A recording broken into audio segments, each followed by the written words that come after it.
you ever heard the story that the sinking of the Titanic was predicted? By the Mummy?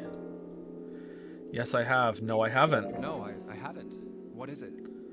Someone got off the ship before it went off and said, Lamayo, it's gonna sink, I'm not going on it, and then they were right. But apparently this guy just likes to do that on every ship. In 1892, 14 years before the Titanic sank, a novel was published. It was called Futility. Okay. It was written by an American novelist named Morgan Robertson.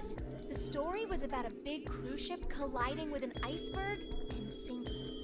Of course, if that was the only similarity, there wouldn't be any reason to mention it. It wasn't, though.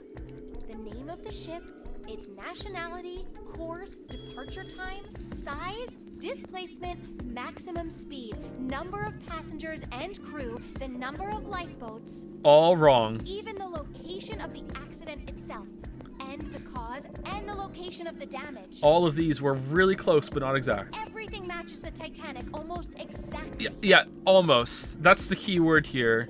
June? It was almost as if he'd seen the whole thing happen. This book was written 14 years before the Titanic sank. Uh-huh.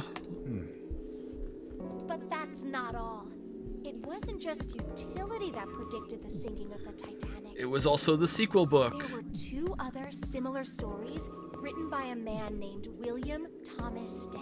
Uh-oh. Both of them before the accident. Uh-oh. One in 1886 and one in 1892. Well, what you're not telling us is that he also wrote 5,000 other books about ships hitting icebergs in different locations. Stead wrote two stories that had striking similarities to the Titanic disaster. In one, two ships collided. Many of the passengers died because there weren't enough lifeboats. In the other, a ship collided with an iceberg and sank. Okay, so the first one doesn't match at all, and you're just using that to make your argument sound better. You're like, ooh, no, there were two. Look. Let me just, slip that in there. So the wheat and the chaff or the chaff or whatever. Like, come on. I don't know.